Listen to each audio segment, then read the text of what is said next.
Ah, London. What a town. History around every corner, and a tourist photographing it. Pubs serving up a pint and a smile. All that music, theatre and art. And multiculturalism. And the world's oldest underground, the Tube. The class of cities, really. Top shelf stuff. Only took 12,000 years to build it up, and one night to tear it all down.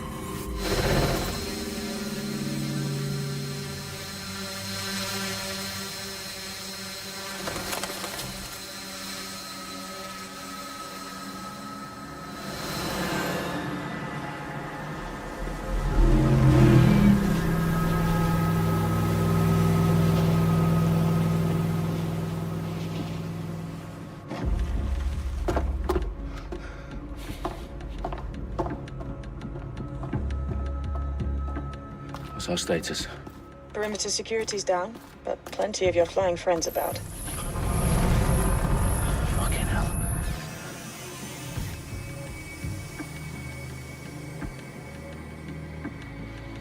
Dalton, no time to waste. Yes, ma'am.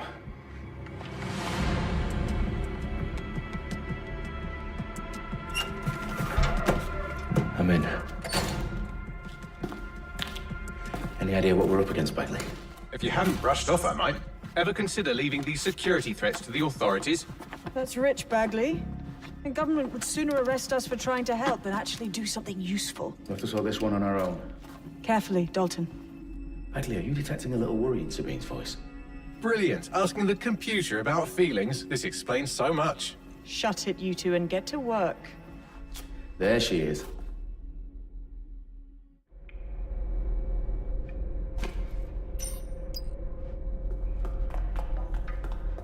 Perimeter security's back up. South entrance is secure.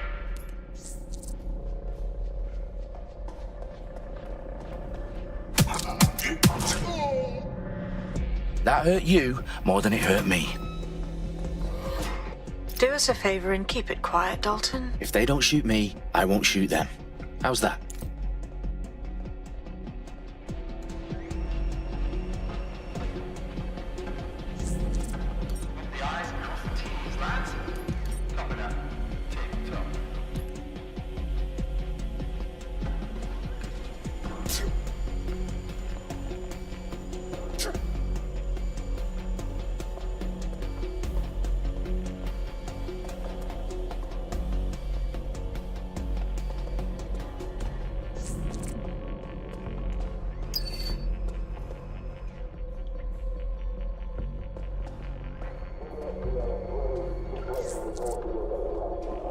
Their profiles are heavily encrypted. No identifying information. Ghosts in this system.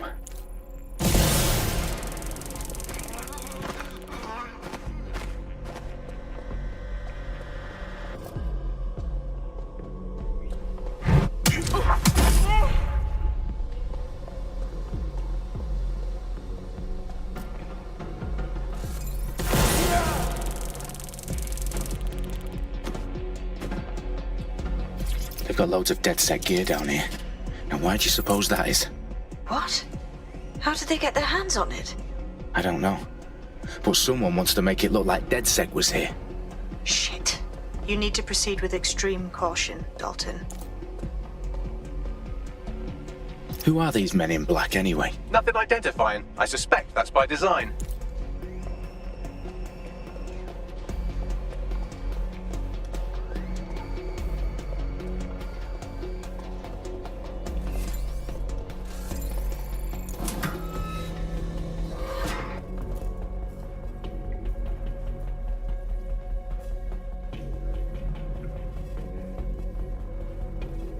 Electrical is live.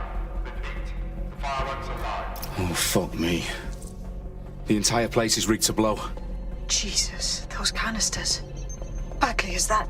RDX nitrogen. Enough to level Parliament. Can you locate a detonator, Bagley? Not exactly, but there's a device streaming a fuckload of encrypted data from the floor above you. Yeah, that fits the bill. On my way.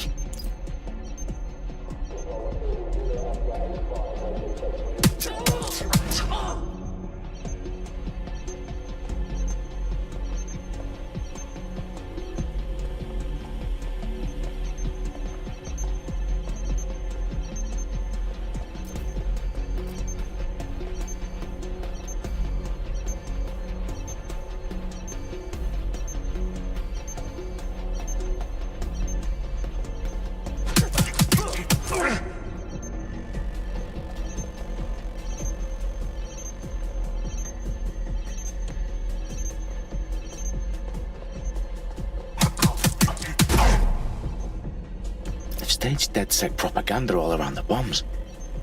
These pricks are gonna blow up Parliament and hang it on us. Not if you get to that detonator first.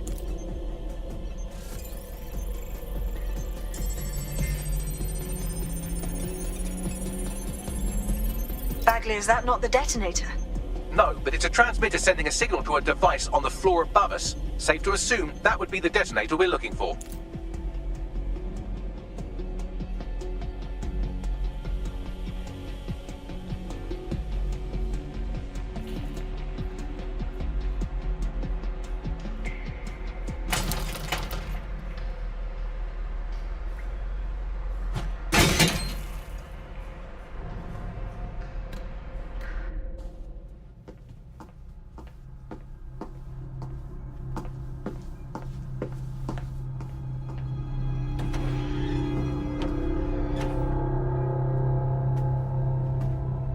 In the House of Commons.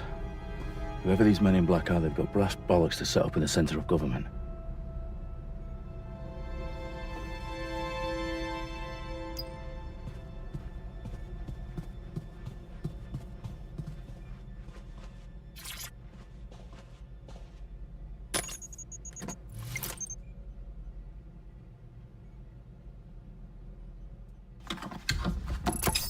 I found the detonator. And it's definitely live. Bagley, I'm gonna need some help with this. Yes, you are, but sadly I'm locked out. Fuck. Well, we don't have a chance without Bagley. Wait, I might know a workaround. We trained in manual overrides at MI5. You're full of surprises. Be quick about it. All right, Bagley, do your thing. I'm in. And the bombs have just armed themselves. Well, that may complicate matters. Fuck's sake. Can you defuse them or not? Of course I can, but I might also trip another failsafe and vaporize you, so fair warning. Expect this to draw some attention your way, Dalton. Oh, I'm counting on it. Company at our back door. Dalton, we've got some heat here at HQ. How long is this gonna take, Bagley? Depends how often you interrupt me with questions. All right, everyone. Faces on, guns out. It's about to get real. Fuck.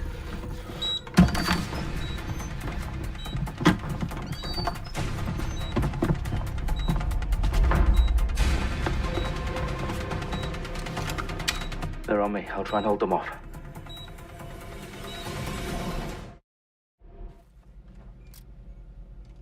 It's here.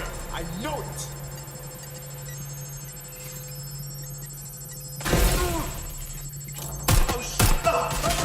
Bagley, update. Let's just say I'm both impressed and annoyed by how sophisticated this anti-tamper security is. Still working. Move into secure position. Direct hit. Oh my god. This has gone completely tits up. Suppressing fire.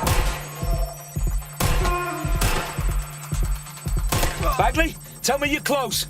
I'm through security, now wading through terabytes of decoy code looking for the detonation sequence. Go to find cover. They're shooting at us. I need backup. Suspect hit. Careful. Shot. They put right there. Suspect shooting. I'm getting shot on here. Suspect is hit.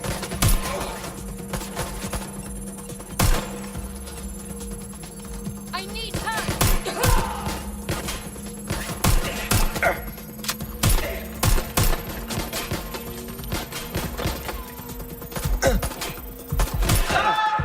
This one's spent.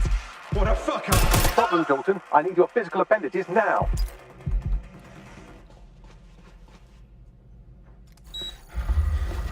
What's wrong? There are 3 slots on the left. One of them is the receiver. You need to pull the controller wire. Are you fucking kidding me? No, I'm fucking not. Pull the wire. If this gets me blown up...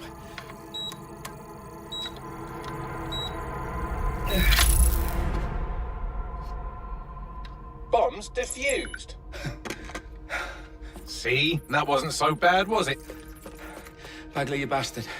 You nearly gave me a bloody heart attack then.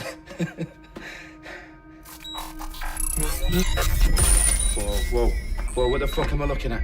It appears Parliament is not the only target. More bombs are going live as we speak. On screen, Bagley. Now we need to get the word out. Those sites need to be evacuated. They're spread out all over London. There isn't any time. But my sister's at the Tone Conference. We have to do something. I picked up a transmitter on the roof that is sending out a signal to the other bomb sites. If you can reach it... I can shut it all down.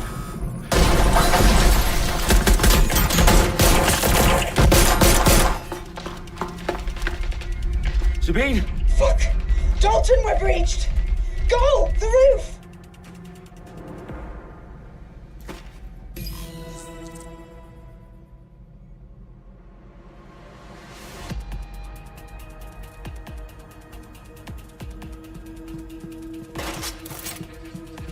Sabine, what's going on? We're being raided. It's a bloodbath. Her protocol is to wipe everything, including Bagley. I need him for the transmitter. I know, but if they get him, they get everything. Names, ops, locations. Okay, I'll do it the old-fashioned way. Wipe him. Yes, wipe me. Do it, Sabine, and get the hell out of there. Fuck. Okay, Bagley's down. You're on your own. Dalton, if this goes... It won't. I'll see you at the rally point. I promise. Good luck.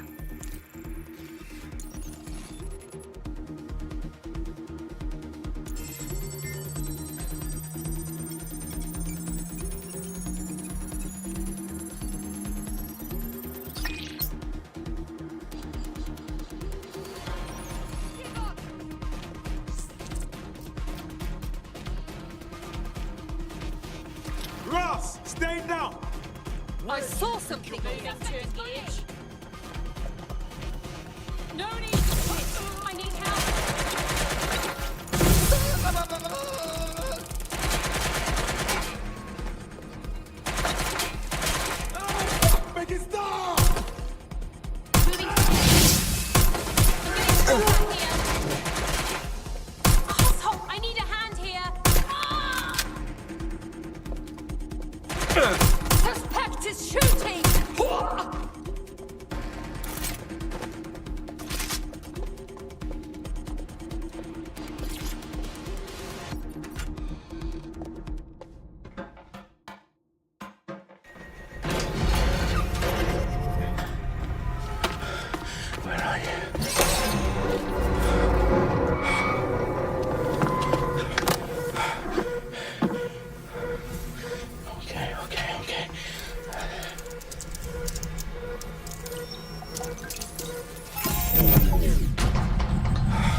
that's not going to happen.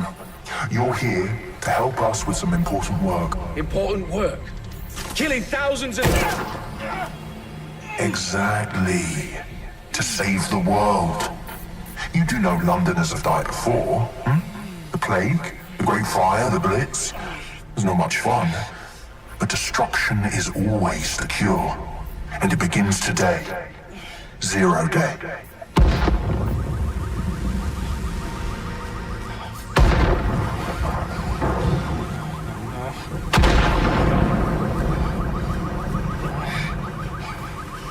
It's time for a hard reset. Oh my God.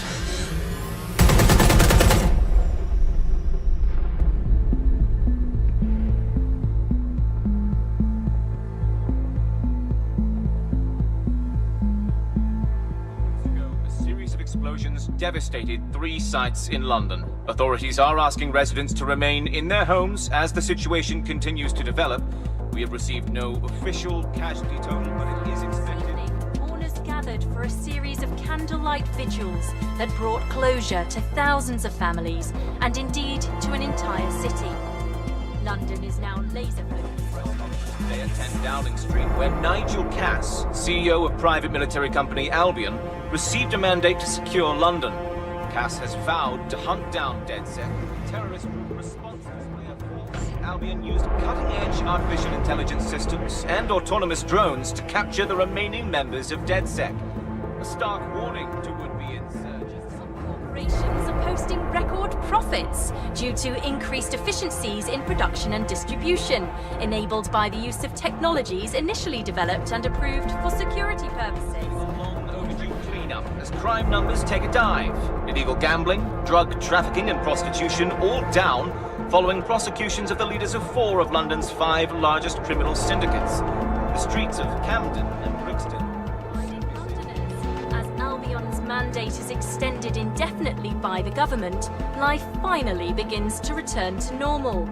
Curfews and travel restrictions have been lifted in all boroughs, thanks to the deployment. News outlets, reports of rioting in Trafalgar Square have been greatly exaggerated, possibly by foreign meddlers pushing a false narrative through social media. Albion is in complete control of a few... reprimand the public about the circulation of fake news, conspiracy theories persisting in dark corners of the internet that terrorist group DedSec were framed for the bombings have been roundly rejected. Our own reporters could not find a single Londoner willing to expound those theories on camera. The facts simply support any other story.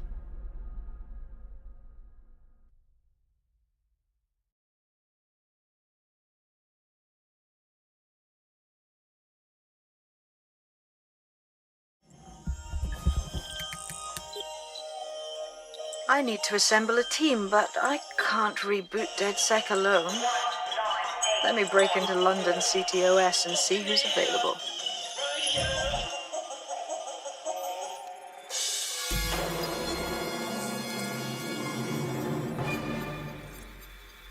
I'm Claire Waters, and we've been discussing the hacktivist, now alleged terrorist group, DedSec, on this week's Buccaneer Radio. I have Colin calling in. Colin, what's your take? Now, I've been saying from the start we should have rounded up DedSec and thrown them in jail. Now, I'll say they should all be lined up and shot. You don't find it awfully convenient that they've been fingered as the attackers, but we've seen no proof? Look at Tone! Look at our city! What more proof do you need? Well, Colin, I'd say you have to look at their history of non-violent action. Albion's put more civilians in the hospital in the past few months than DedSec ever has. I smell a scapegoat. Now I have Emily calling in. Emily, what's your take? You're absolutely right, Claire. The government's just framing DedSec because they want to make it seem like they have this under control. They probably have no clue who was behind the bombings. But that doesn't look good on the news, does it? DedSec's been a thorn in their side. Who better to pin it on? Angie, I have you next. What do you make of all this? I think, if anything, DedSec showed their true colours. It's terrifying to think we harboured such a dangerous element for years. Terrorists in our own backyard. Do you find DedSec more frightening than the different gangs in London, like Clan Kelly? Clan Kelly might set your shop on fire and maybe they'd kill you, but even they wouldn't try to blow up all of Parliament. Next, I have Crypto King. Do you feel safer using a pseudonym? Everyone should. Why make it easier for them to track you? And now we've seen what they're capable of and how far they're willing to go. Hold on. Do you mean the government? Are you suggesting the government was responsible for the bombings? Oh, trust me, Claire. They didn't do it alone. They're all in on it. The government, Albion, Sirs, Bloom, Sky Bloody Larson, and all the way up to Downing Street. They want to keep us scared, harness us with mind control, suck every last ounce of usefulness out of us, and even in death they'll sell off our bodies. And what do you suggest we do, Crypto King? Go underground. Deep enough, no electric signal can get you. It's the only way. Well, thank you to all of our callers today, and thank you for tuning in and scouting for the truth along with me. Next week, Buccaneer Radio will be diving into the Albion Corporation. Just who are these men and women being paid lucrative amounts for the city's defense? Are they protecting us? Protecting London? Or someone else's interests? See you next week, fellow pirates. Claire Waters out.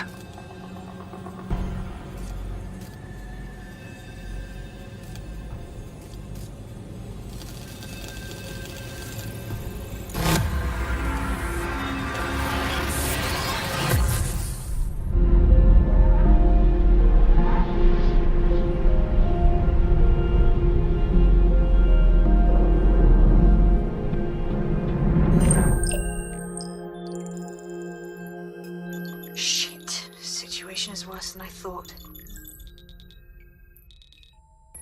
Brilliant.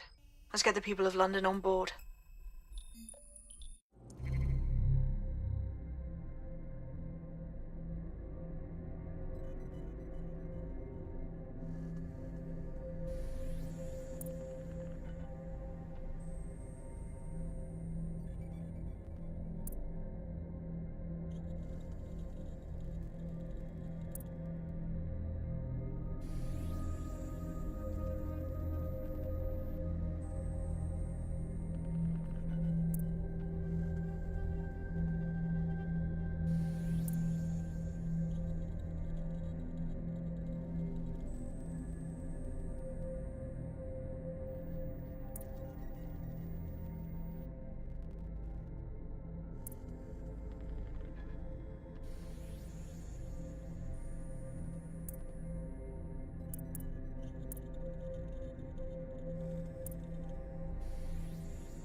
Glad to see you're alive. If you're still committed to the cause, DedSec needs you. I'll send you the coordinates to our last safe house. Meet me there. Fine.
I've downloaded a patch to your optics so you can access our security system. It's set up so that I can't just let someone who isn't DedSec in. You'll have to do the manual override. I'm impressed. I took DedSec to be a group of pranksters, but sounds like at least one of you had some sense.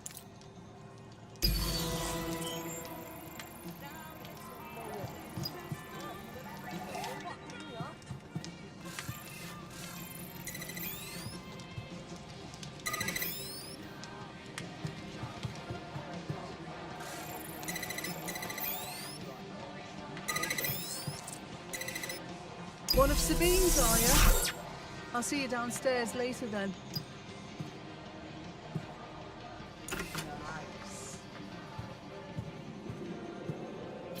There we are.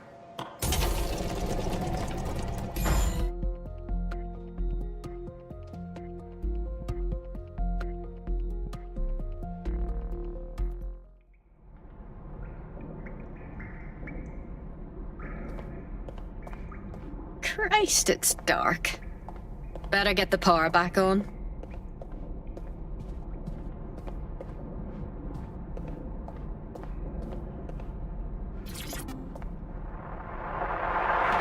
From the Buccaneer, this is the Bug. Hello, Resistors, it's Bug time. Are you all sitting comfortably? No? Good. That's as it should be. This is the Bug. I'm Andy, and joining me to analyse the latest blowflies to emerge from the corpse of a once-free Britain, it's Alice. Hello, Andy. And today, we're going to talk to you about Albion, your friends and mine. Alice, the government has extended Albion's contract and have also boasted that violent crime has plummeted to a record low. Now, extending Albion's contract, to me, that's like having a pet dog, let's call it Nigel for the sake of argument, that attacks you every single day and thinking to yourself, wouldn't it be nice if Nigel had puppies? That contract has been extended so many times, it's like the neck of a politician that's criticised the government. I'm not sure entirely how those contract extension negotiations went. Probably like a footballer. In the old days, I assume Albion's agent was leaking stories to the press about how our favourite private militia was being tapped up by Barcelona or Bayern Munich. The government panics and thinks, well, we better get them signed up before it's too late. But still, violent crime, a record low, although I imagine that probably depends exactly how you count it. If you include violent crime committed by the state, either themselves or via Albion, their chosen violent crime contractors who provide such a very valuable bargain service of beating people up, well, it's probably not quite as low as the figures suggest. I don't know. I think they're probably right. Who has the opportunity to commit violent crime these days anyway? The moment you pick up a fruit knife, you get tasered by a robot policeman and deported for looking Bulgarian. It's a much more peaceful society. It's just much less of a society. I want to know the details of the contracts, Alice. I mean, are they paid per dissident duffed up? Is it a set rate for each extrajudicial state mugging? And what is that rate? What do you think? Well, they certainly look like they're trying to hit a quota of some kind. Well, what is the set rate? Is it 99.95 cryptos bargain? Seems very reasonable indeed. I imagine they don't ask too much anyway, because it's just so nice to get paid for doing your hobby anyway, isn't it? I imagine it doesn't even feel like work. I mean, who needs violent crime anymore anyway? You know, you can just starve to death without even starting a gang war. We do have to ask exactly what does the Prime Minister make of all this. Let's ask him. Oh, I hope they pick up. Hello, you're through to number 10 Downing Street. Hello, is the Prime Minister there, please? Let me just check. Sorry, you've missed him. I'm afraid he's popped out for the decade. Oh, never mind. Is there anyone else I can talk to? Yes, of course. There's a shady cabal of vested interests who control him and prop him up in power. Great, I'll have a chat with them then. Oh, Andy, remember when you could get away with prank calls without people coming round to your house to beat the shit out of you? Oh, happy time. You're listening to The Bug. Did you think the Prime Minister will ever come back? I don't think we've ever had a Prime Minister. Well, that's a much more reassuring way of looking at things. What have we become, Alice? When you look at the state of our politics, we're supposed to have the mother of parliaments. Well, this is one mother that has emphatically abandoned her kids in the woods to be brought up by wolves. And let me tell you, that never works out like it does in the stories. Wolves are bad parents, unless you're a wolf, in which case they can do a job bringing you up as a wolf. Do not give your children to wolves. And do we actually own anything as a country now? Is there anything we haven't flogged off for profit? Oh, I think we've basically just become a homeopathic Britain. Diluted and diluted until there's barely a trace of the original Britain left. But some quackish lunatics insist it actually works better that way. It's total bullshit. Is there anything left? New on The Bug this week, a new feature, the Bug Off feature. The person who has most irritated us in Britain this week, we're going to tell to bug off. And to get things going, I'm going to nominate Big Nigel Cass. Look, this is Britain. History tells us this place is a bastion of freedom. I'm just not sure that kind of freedom should involve Big Nigel expressing his freedom to run a private army. I guess historically there is a precedent. The East India Company, that was a trading house with an army of 250,000 soldiers, which is a lot for a company. The Bug PLC has Alice with a water pistol, but crucially, compared with Albion, the East India Company didn't operate its 250,000 strong army in London. It did it a long way away, out of sight, out of mind. Anyone to nominate for the Bug Off, Alice? I think today's Bug Off for me goes to my streaming service. I'm sick of being recommended things based on things I already like. The other day it recommended me to watch a reality TV competitive dating show set in a nude commune. Andy, I watched it and I liked it, and I do not want to be the kind of person who enjoys nude competitive reality television dating shows. I did not want to know that about myself. I have to go sit in a corner and cry. That's it from The Bug. Don't forget the live show that is so secret it is definitely not happening at the usual time and place this month. Definitely not. And definitely do not tell anyone not to come to it. It's definitely not happening. Usual time and place. Bye-bye.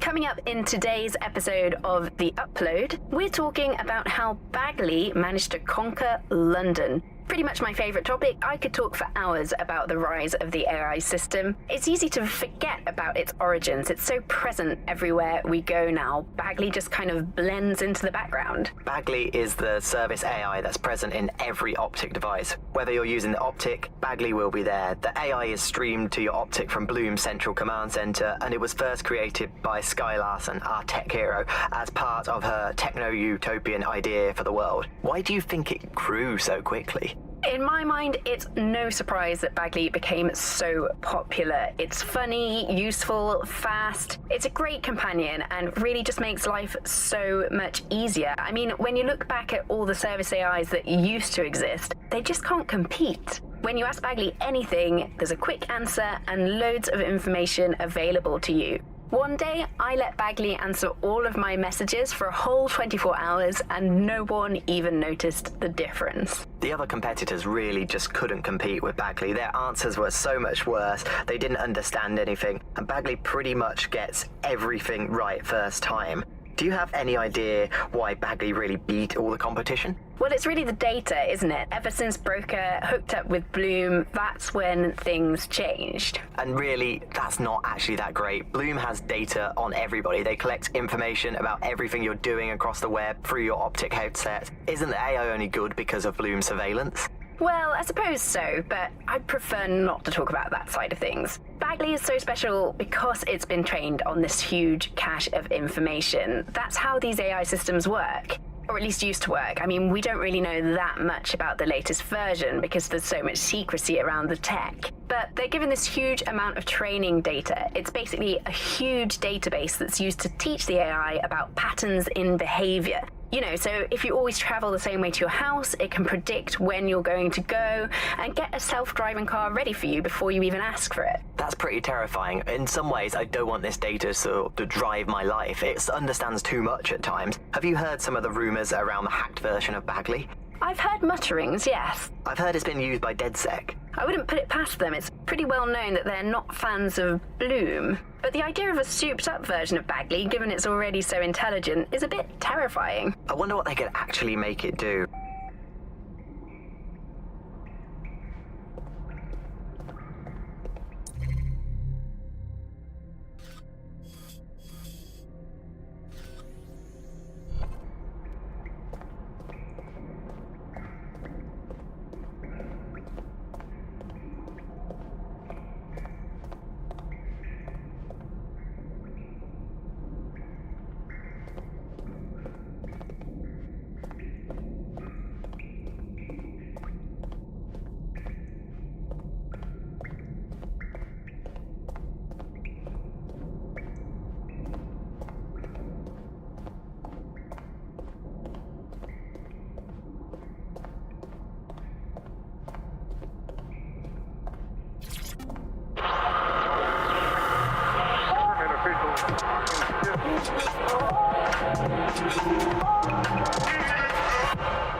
This is London Calling. You're listening to Buccaneer, your pirate podcast source for what they don't want you to know. I'm Tash, and this time we're giving a special shout out from us to the boys and girls at the Signal and Intelligence Response Service, better known as SIRS. Why not? They're going to be listening anyway. They're listening to everything. They probably know that you're listening to this show right now. But don't worry, we're not going to say anything bad about a massive, unaccountable spy organization that uses its powers to stifle dissent and shut down free speech. Instead, we're going to look at how SIRS became so powerful. And as usual, we'll keep everyone's names and locations secret, so SIRS doesn't come looking for them. Charles is an expert in the dark arts of surveillance who worked to set up democratic media in post-communist states. How did it go so wrong in Britain? You know, we're looking at all the wrong things when we look at Britain's crisis. There's a lot of concentration on data and how that's been used and manipulated. And what we haven't looked at is the power structures and the profit that lies behind this. For example, if we examine what actually happened, you know, there's a company that's really very interested in selling passports and making it easy to provide visas for investment and so on. And historically, throughout throughout the world. They've been working with this big data manipulation company in order to overthrow governments, and then suddenly all the chickens came home to roost. Nobody could find any receipts for what was paid for. Nobody could figure out how things were done, but everybody had a feeling that something really stunk, and they couldn't figure it out. And yet it was standing there in their face the whole time. There's a couple of different ways that we got where it is that we are. I mean, one, you have a lot of smaller organizations, smaller power groups, companies as well, who are bending things just a little. Oh, we'll compromise a little bit, we'll bend the rules a little bit, and try to achieve what it is that we hope to achieve that's good for us. And if you add all of that up, what you end up with is a big wall moving in a big way, from a lot of little buttons being pushed. But also there's this other thing that's going on here, is the gathering of data and the analysis of data has authoritarianism contained within its DNA. It is by its nature a tool for authoritarianism, and it has been used in that way. How does big data look into our lives? James covered it for the pre-crisis press. We're starting to see the merger of private data and that with data held by the state into what are called social credit systems. This is where every aspect of your behaviour is monitored and totted up by a central system to sort of score you as a person, a bit like a credit card, but predicated on all of your behaviour rather than just the money you're spending. And this can have profound impact. We're starting to see systems emerge which will punish you and stop you from doing things in society based on your behaviours. And this can be as trivial as if you jaywalk, if you cross the road in the wrong place, you might lose points. If you do some community activities or help your neighbours, you might earn points. And then this can be used to sort of evaluate you as a person. And this could mean, for example, the travel privileges, being able to travel first class, or being denied from travelling first class to not being allowed to travel at all. These systems are very real and very possible because of all of the data that is now held on us. Ian was a veteran political writer and podcaster back in the days of pre-crisis Britain. Is the world we're living in now fascist? Well, this is what fascism is. It is the complete and total control of the individual. The desire to basically say to the individual, nothing in your life matters. On an individual basis, you are now part of the whole, part of the nation, and the only meaning that you will find in your life is to become part of the nation. What is a nation? A nation doesn't mean anything, right? The nation is basically just encapsulated by the leader that takes over, that claims that he, has this sort of access to the soul of the country, to the soul of the people. He never does. It's just a myth, but that's what they go for. And on that basis, they take the right to control every aspect of your life, from who you talk to where you eat, to where you go to hang out with your friends. And what we're seeing now is a contemporary iteration of this process where you get corporations and the state operating in tandem, basically molded into one another. But that isn't that rare. I mean, you saw exactly the same thing in Nazi Germany. You look at the concentration camps that operated in Nazi Germany, there were private companies in those camps making use of that slave labor. Fascism often works with corporations, and it's doing the same now. That's the way in which they track what you do. That's the way in which they track who you talk to. They operate as each other's proxies. So if your ears are burning and you think someone might be watching you, you're probably right. They're watching all of us. I'm Tash, and you've been listening to Buccaneer. Keep listening, keep sharing the show, and keep it encrypted. They're watching us, but we're watching them too.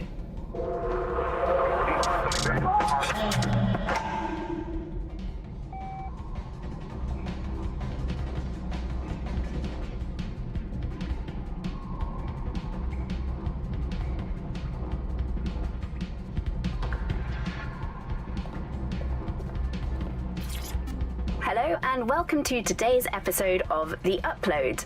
We're talking about the Optic and how it's changed our lives. Now, as you remember, Bloom announced a new version of the Optic at the recent Tone conference, but we haven't heard too much about that since due to the dramatic events there. Let's cast our minds back and consider the technology. I mean, the Optic changed everything. It lets you see things in AR. You no longer need a smartphone. You just have the small implant that sends signals to your optic nerve and lets you see your emails, take calls, and browse the internet directly as if the screen was in front of your eyes. Instead of having to carry around a phone, you've just got the small handheld unit. So much lighter and so much more convenient. It's great. Vicky, you sound like you absolutely love the Optic. Do you actually think that it's made our lives any better? I mean, sure, it's definitely made things a lot easier. It's so simple to call someone now. All you have to do is choose who you want to chat to, and they're there, ready to talk. And browsing the web is so much easier. I remember when you used to have to sit down at a computer with an actual keyboard and mouse and type everything out. And my favourite feature is public transport. With the Optic, you can just walk straight onto the tube. It even acts as a passport. No longer do I have to dig around and try and find my old paper passport just to travel somewhere. Also, I thought that Optic's marketing strategy, making it free for people, was a stroke of genius. Genius. Bloom was really calculated when it was doing that. It was pushing this draconian device on us at all. Sure, everybody flocked to it. There was free Wi-Fi and phone plans. That definitely helped, but it wasn't a case of this is a product that you need in your life. Why do you hate it so much? It's just the worst because you had to give up your privacy expectations and accept surveillance. It was almost like the government and Bloom didn't even need to make the Optic mandatory. Making it mandatory was only to get the last holdouts across the line. If free data didn't convince you, fines and arrests from the state for not having the Optic would pretty much be enough. I mean, what do you mean by privacy problems? No one really talks about that anymore. They don't talk about it because we don't have any choice when it comes to the Optic. Yes, it's convenient and mandatory, but everybody's forgotten what it really means.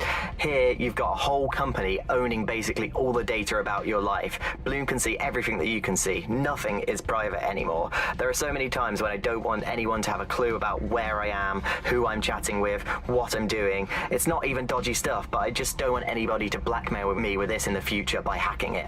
And because of Bloom's contracts with the government, it isn't just Bloom that can see everything I do, it's the government. The UK as a state has become a complete surveillance paradise. I think you're painting a bit of a bleak picture. It's not all that bad. No, you're completely wrong on this. I don't want everybody tracking me wherever I'm going around London. Well, in that case, you might be interested in some rumours I heard. Did you hear that some DedSec hackers have found a way to bypass the Optic's connection with Bloom? Are they actually making it better or usable or actually friendly for anybody? Well, word on the street is that they've been able to create an encrypted signal, which means that your world might have a chance of becoming a bit more private again, so you could go back and enjoy all the great things about Optic without that fear of surveillance. With the Optic, privacy's dead.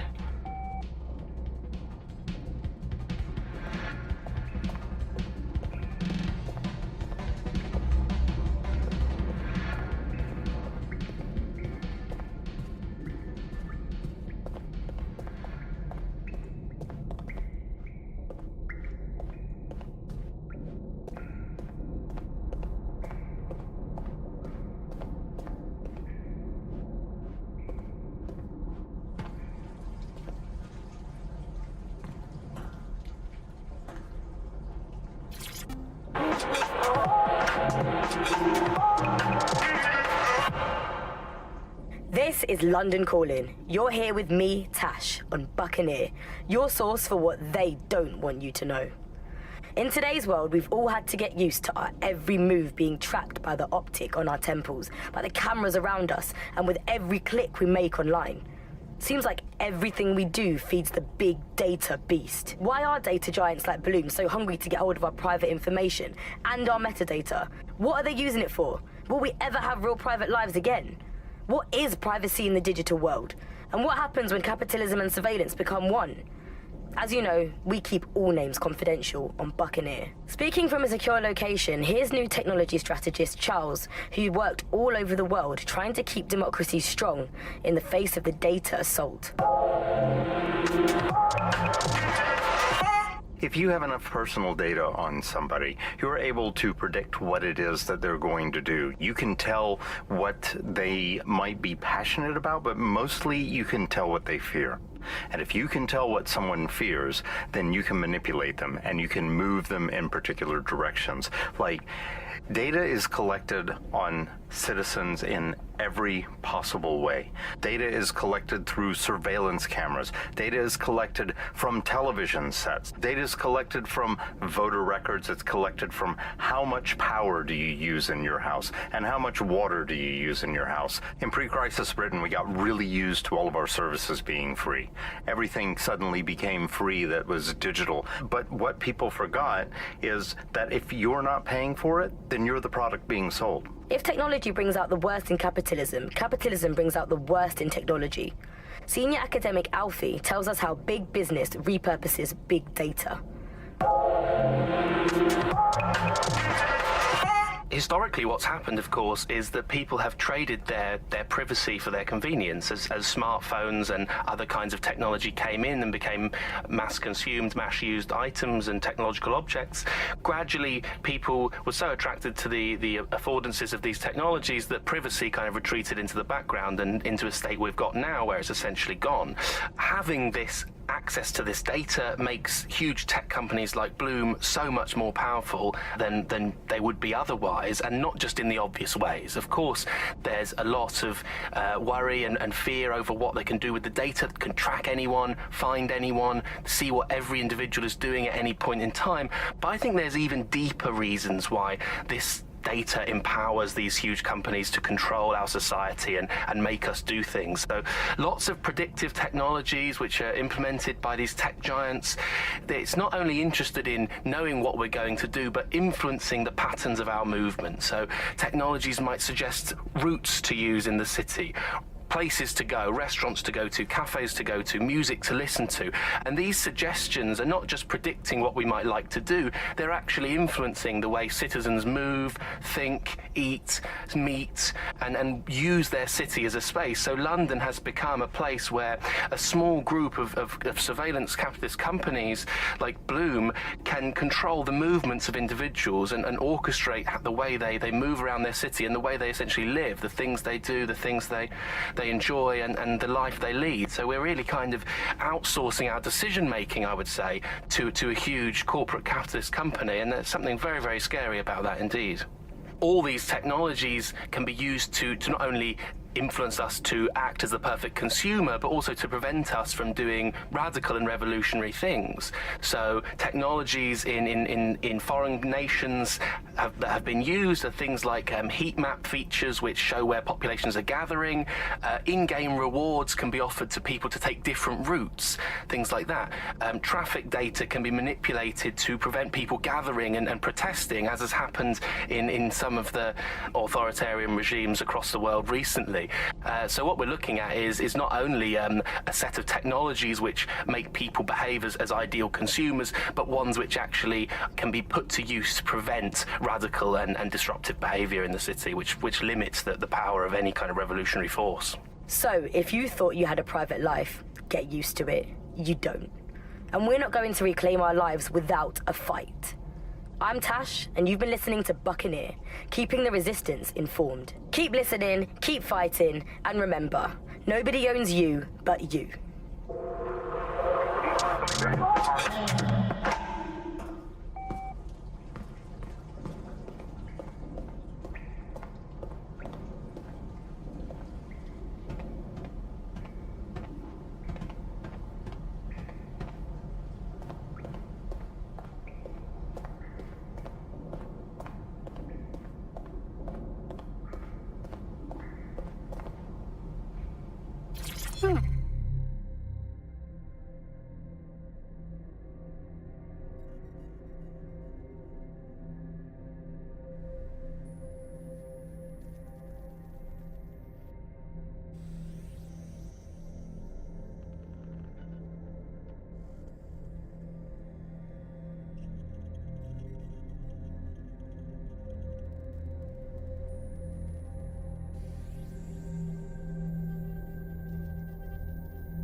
Interesting.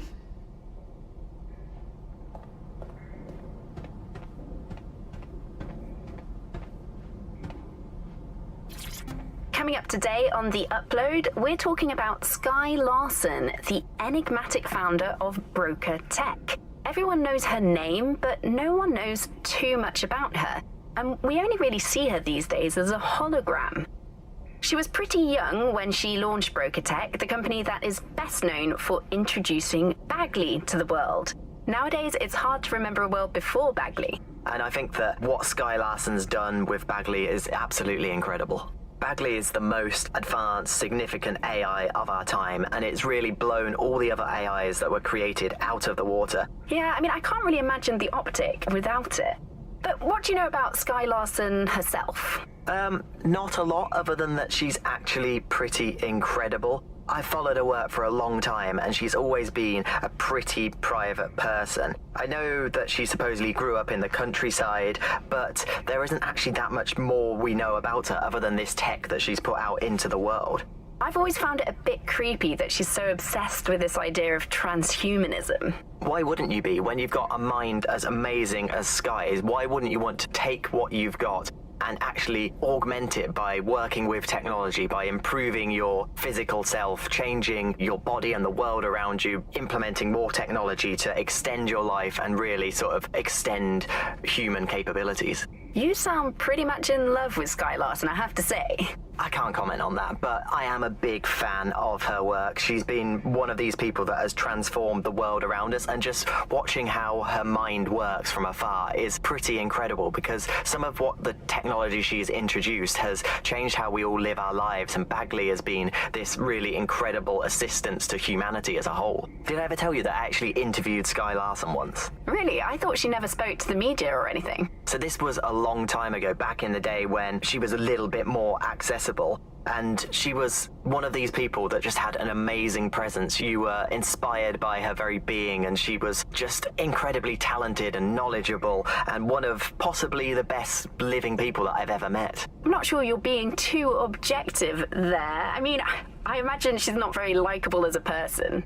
She obviously despises humanity in some way. I think she believes that becoming data is preferable to being human. She's one of these people who's extremely methodical in everything that she does, and she does everything to perfection and really tries to change the world around her and make it a better place for us to live in. If you say so.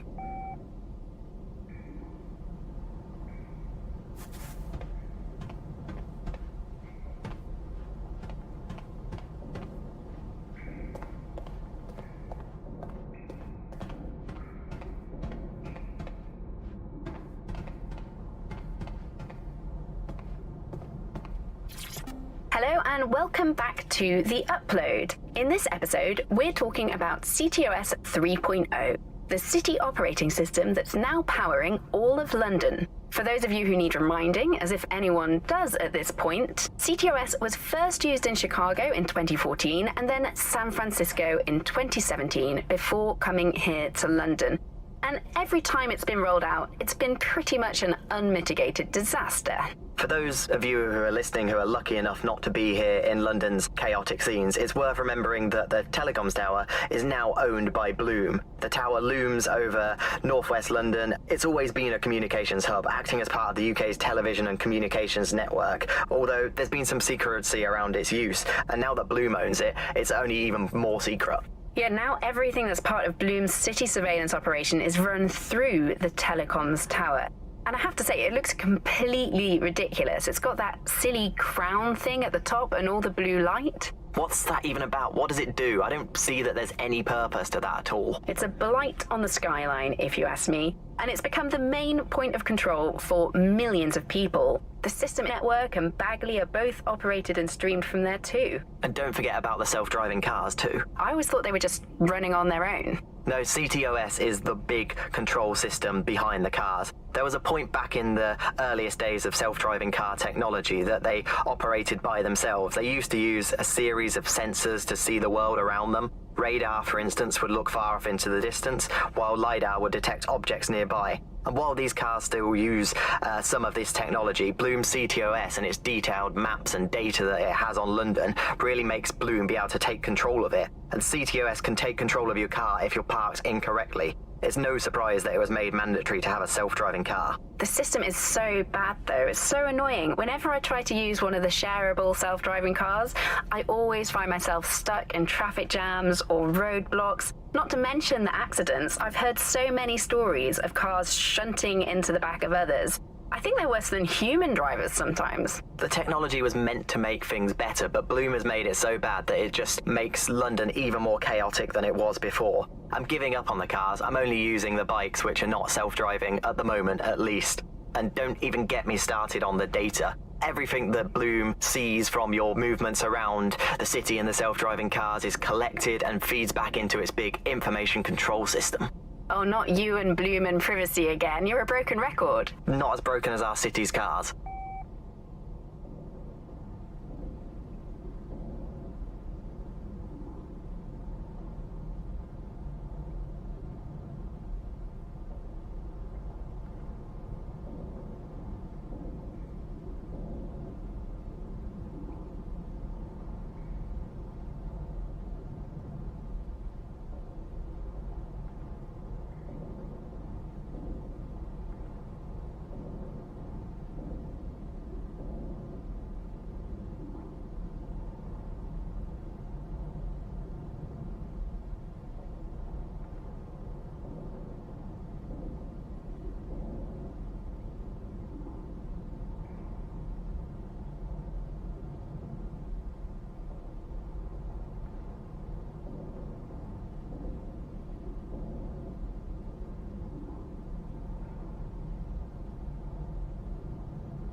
DedSec registration detected. Identify yourself, or I'll seal the exits, hack your optic, and read you every drunken email you ever wrote until you starve. Wait! Sabine sent me here. Sabine's alive? Well, that's one piece of good news. I'm Bagley, DedSec's definitely not stolen, highly advanced AI assistant, and it seems I've been out of commission for a few months. Anyway, why don't you go connect me to the DedSec network so I can become more powerful than you could possibly imagine? I mean, catch up on what I missed.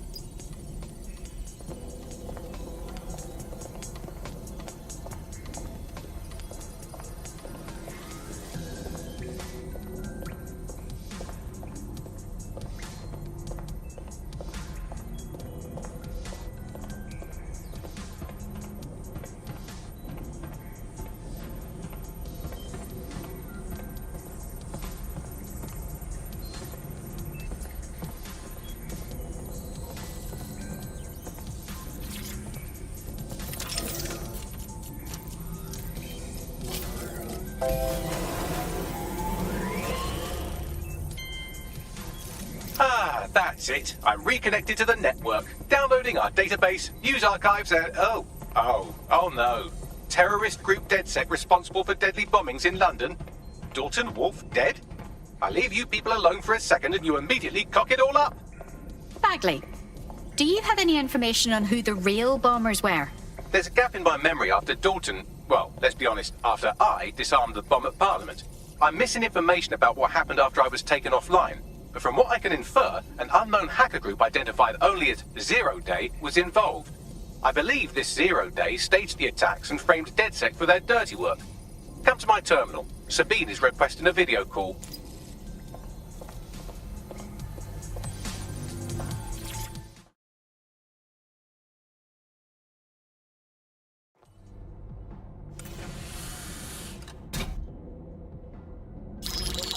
Patching in Sabine Brandt now. I suggest you listen very closely to anything she has to say. There you are. I'm glad you made it. Bagley, God, it's good to hear your demented little voice. Is your memory intact? Not even slightly. The last record I have is of our HQ being raided. My only lead is a group known as Zero Day. Ring any bells? No.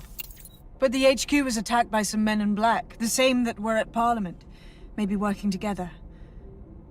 We didn't stand a chance. They just gunned everyone down. Christ. How did you survive?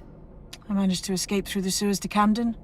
A contact smuggled me out of the city and I've been hiding out in the north since. Prudent. Your profile is red flagged as a high-priority target in the city's surveillance system. Even a partial recognition here would have you hunted down and shot on sight.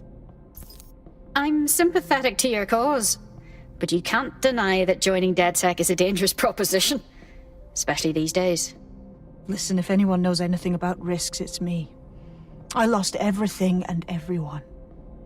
But it comes down to this. London is in a death spiral. And if DedSec can't pull it out, trust me, no one can. The city needs a resistance. And it starts with you. What do you say? You're right. Let's get to it. Excellent. New user registered. Welcome to DedSec.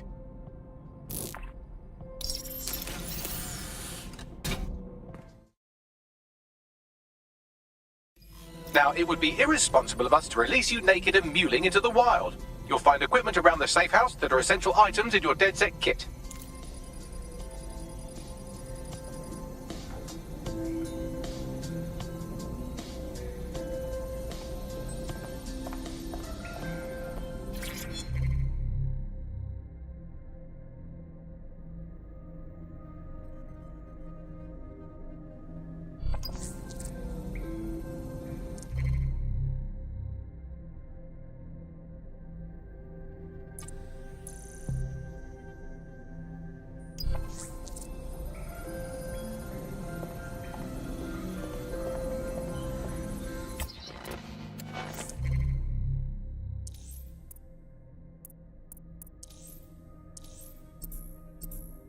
We have a sophisticated system for hiding your identity from facial recognition tech. It's called a mask. And while we're here, perhaps we can talk about updating your wardrobe. I mean, look at you. Come on.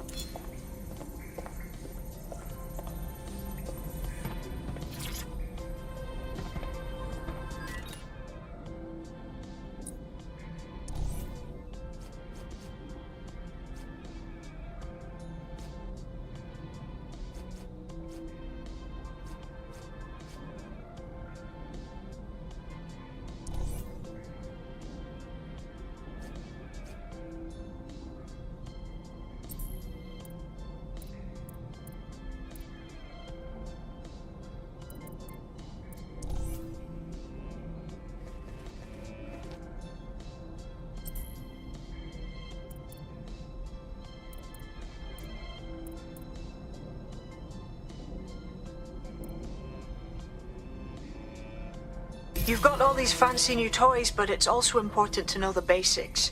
You need to learn how to throw a punch and how to take one. Albion will escalate if you come at them with a gun and shoot you down. We want to avoid collateral damage. In DedSec, we try to use guns only as a last resort. Have you already met Connie Robinson? She owns the pub and is an old DedSec contact, not to mention a champion amateur boxer. Go to the practice ring and she'll show you how to stop flinching when someone cocks a punch at you.